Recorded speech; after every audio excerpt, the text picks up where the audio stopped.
I know exactly what I need. Back workout. Hey guys, Coach Dan here. I'm not sure if I have to say this, but I'm not actually any kind of medical doctor. So I thought I'd start off with that just in case. And that's just for the lols. Not sure if people still say lols these days anyway. But anyway, we are here today with our back workout. So this is a back workout following up from last week. And again, obviously we're looking for progression and getting better and all this kind of stuff. But I do have some variations that I have to make. So we'll go through those when we get out there. I've got a couple of good ideas, which I'm excited for. So 2 different variations we've got to work on just because they haven't been working for me. So slot in a couple of exercise changes there, and then we'll go from there. So nice back workout, a couple of unique exercises, which I'll take you through and make sure we know how to do, and we can add into our routines the world over. All right, see you out there. Welcome to the show. So first cab off the rank is our Fandangle step back chest supported row, which I'm not using a chest supported row at all.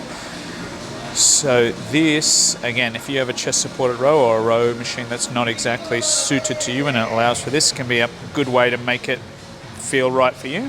So I step to the side, my foot's on part of the machine here to brace. I'll use the seat or the chest support here to brace myself as well. Grab a handle, get into this kind of position here, line up, big stretch, pull in towards me.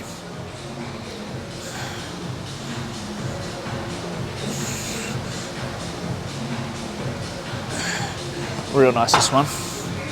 So again, on the other side, a couple of reps as we start to warm up here.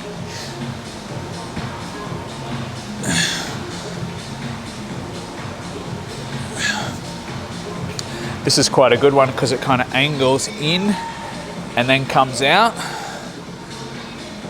So that's kind of the advantage of stepping to the side, is that we get a stretch in this way through the lat. Big stretch, feeling my ribs almost stretch out, that big stretch.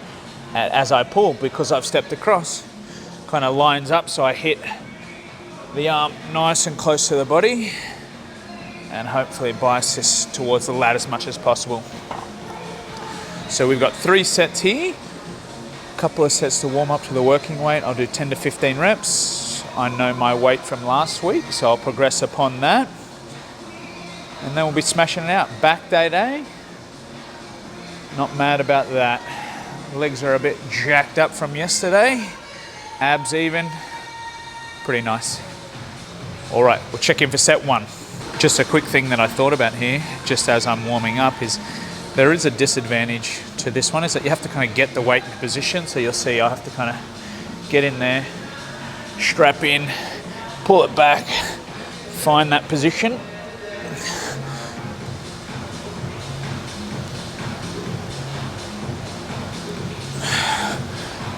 So mightn't seem like a big deal, but if you're a strong person and you have lots of weight, that can be hard to get in position. So use this in a moderate rep range usually, so it's not too difficult to kind of get back into that position, instead of a really heavy weight where you'd have to really drag it back and maybe lose a whole bunch of energy kind of getting into the spot. Go more moderate, so 10 to 15, anything too heavy or more heavy than that, should I say. Again, like just getting it back there be a bit rough and probably waste a lot of juice doing so. So you could do a high rep range, but yeah, lower than that, maybe that's an issue with this kind of variation. But in my mind, worth it for this moderate rep range. One of my favorite exercises actually. So on we march.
All right, so that's 3 sets there.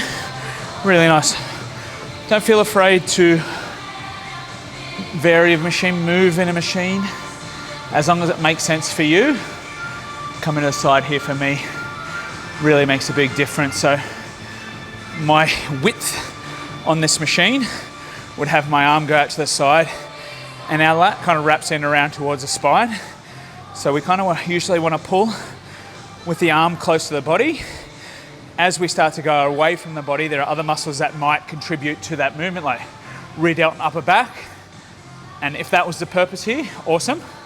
For me, it's not. So for this machine, I shift myself to the side, line it up such that my arm ends up right by my body, really jack my lats up, and I already feel them working really hard. So definitely worthwhile to play around with if you don't have a good machine that suits your body well. Shift to the side can be really good. The other good thing about this plate loaded machine is the resistance.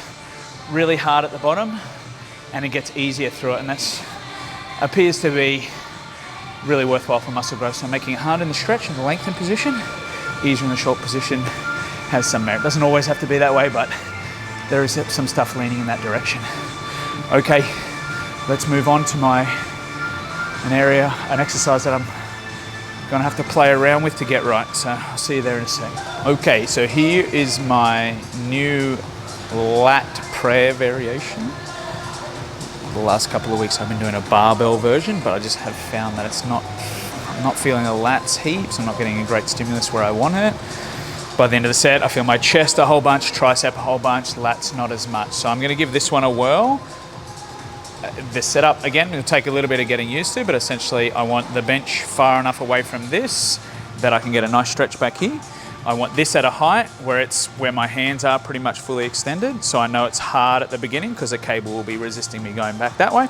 And again, just like mentioned with the plate loaded row, it will get a little bit easier as we start to go down and not directly against the resistance. So hard back here, easier back here. So for me, it'll look something like this. I'm gonna go with about a shoulder width grip, get in that kind of position there, straight arm pull down into that kind of position there. Soft elbow, pull down.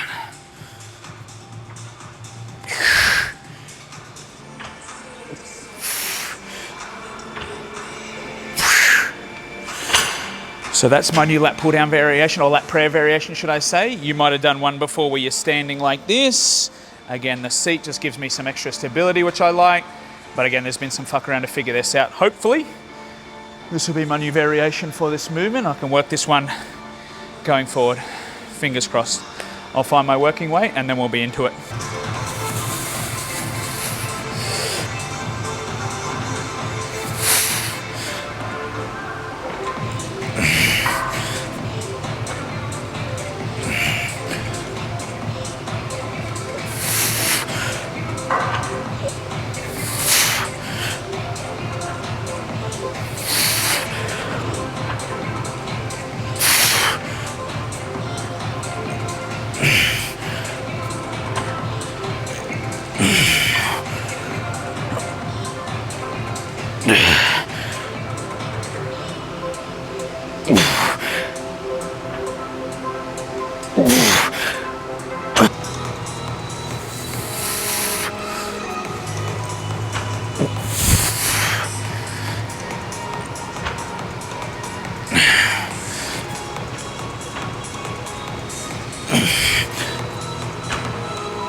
All right.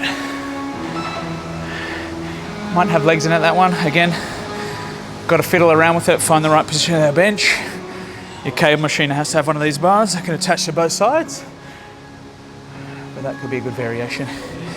Standard Lat Prayer, where you'll be leaning over and dragging down, or like people use the ropes and stuff like that. That will be appropriate here, but I'll slot this in for a couple of weeks. I think this one's got legs comparably to the barbell variation, so we'll rock this for the next couple of weeks. And again, the fiddling around will get less because now I know where to set the cables, where to set the bench, all this kind of stuff, so it should get a little bit smoother week to week. All right, on to seated row. Okay, so those first two movements, both the single arm row and the lat prayer, is both more so leaning towards using your lats, which are the muscle that sort of runs down the side of your back. Now we're going to move towards the upper back, or at least emphasis. They're not exclusively working, but this is going to be an upper back seated row. So making an upper back seated row, a couple of things I'll do is I'll take a slightly wider than shoulder width grip. I'll pull a little bit higher so my elbows are coming away from the body a little bit. And again, the other ones, we're keeping the arms close for the lats, both in this kind of format and this kind of format, to make the lat work. Now, arms away a little bit higher row, squeezing the shoulder blades, letting the shoulder blades roll forward and squeeze the shoulder blades. And that's kind of the function of your trap specifically. So we stretch them out going this way, and then we squeeze the shoulder blades together going this way, right? So a quick little demo for a couple of reps. Lock the feet on, lock everything on, let the shoulders roll forward, squeeze, squeeze. I'll do this for I'll do this for 3 sets actually, it's about 10 to 15 reps each, and then I've got another upper back movement. So again, my back training more recently is making sure we're hitting it from a few different angles. Lats are working, both in this direction then this direction. Your upper back working in this direction, then we'll do another one in this direction. So that might be a factor, it might be a non-thing, but ticking that box just to make sure we're doing it all. So a couple of minutes here and then we'll be starting set number 1.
All right, done there.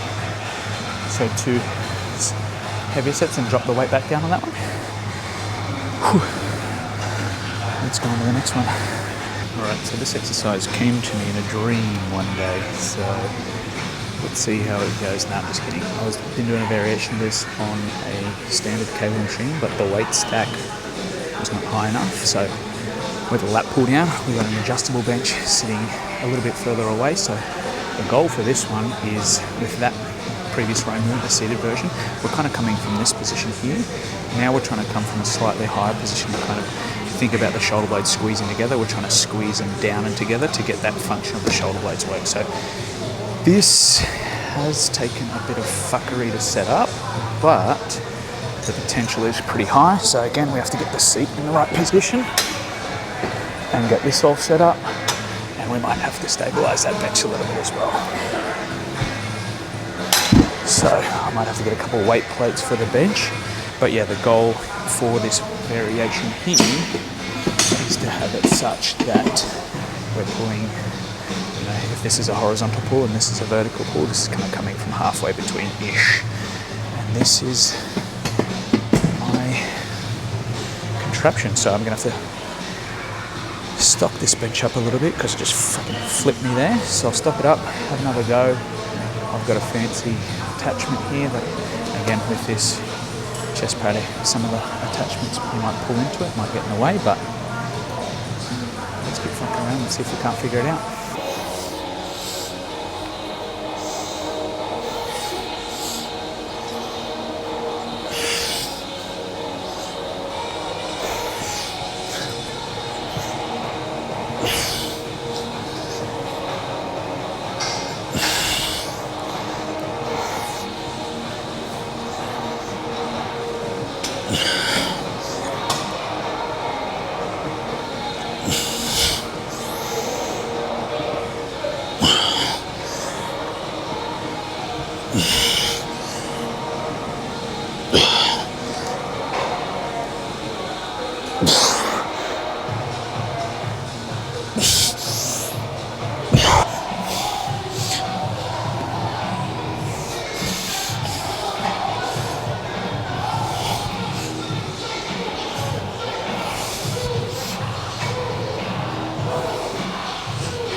So full disclosure, I have no idea if that one will be worthwhile.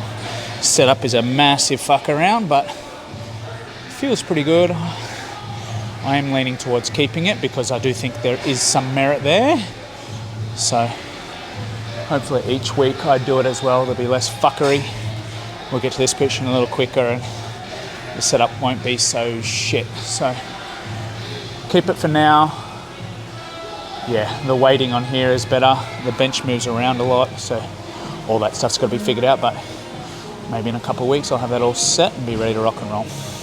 Okay, on to the next one. Next on the agenda, decline lying dumbbell curls. So lying on the decline gets us that big stretch through the bicep when we're lying back, and again, gravity pushing straight down on us makes it really hard in that stretch position. So again, those are a couple of main things that we're trying to do here and with a lot of these different exercises. Something to know about all this fuckery that I do with all these different exercises is that it might not be necessary, but it might have a small impact, and that small impact over time may be significant. So could you just do standard curls and would you get the same outcome? Potentially, but I'm willing to tick this box and it feels really good for me, and these different pull down variations, different exercise selection that I do that are a bit alternative, I'll tick that box just in case it matters, and if it matters a little bit over time, hopefully that'll make a significant impact. So yeah, people might say, oh, like, what do you stuff around with that stuff? All you do is have to try hard enough, go close to failure, do enough of it, and that will do. But I'm just ticking the boxes just in case. So there would be an issue with all this fiddling around if the fiddling around led you to not try hard at all, or you're too busy stuffing around that you never get that high tension in the muscle and progress and all that kind of stuff. You're just too busy fiddling around. So that would be a downside. But for me, can I get both? I think so. It just takes sometimes a bit of stuff around when you initially introduce things. All right, let's have a look at how these look. 10 to 15, here's a goal on this first set.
All right, that's those curls done.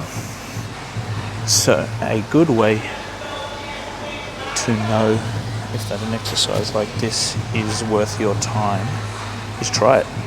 Have a good reason to do something, try it out, see if it gets that stimulus that might be equal or better than a variation you've done before, like like for this example, a standing dumbbell curl, and if it's better, slot it in there, progress with it, keep it over time. Doesn't make like other variations wrong or worse, it just means there's another variation for you here to potentially progress with that could make a difference. So as much as people think it doesn't have to be one or the other, this is the best or that's the best, you can have both, you can do both, you can work with both over time. So something worth a try.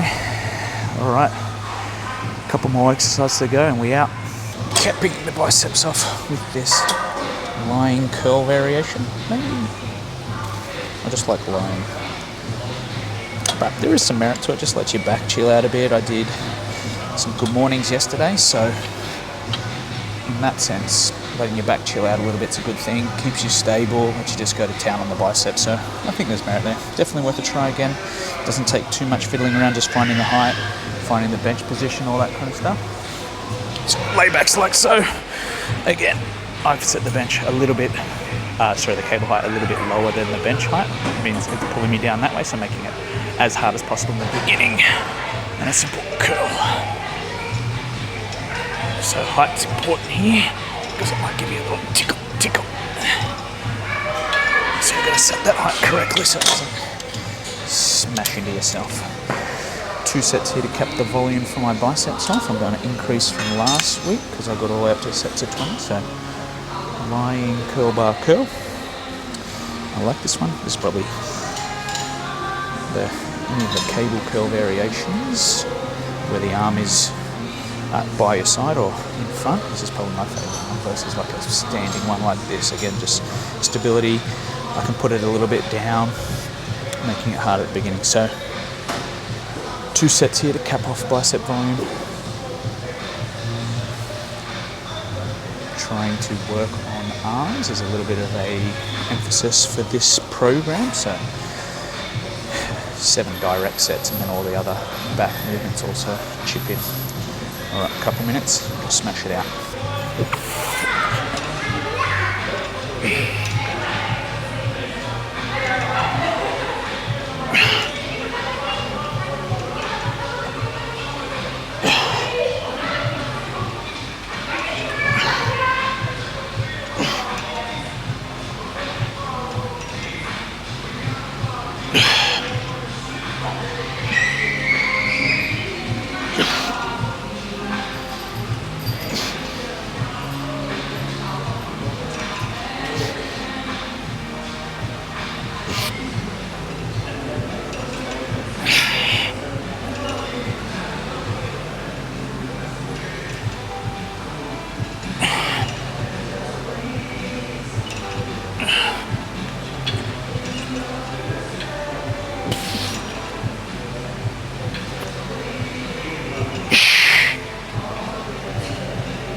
Right, that wraps up the workout, guys. So that is my first back workout of the week. So the rear delt pull across the finish.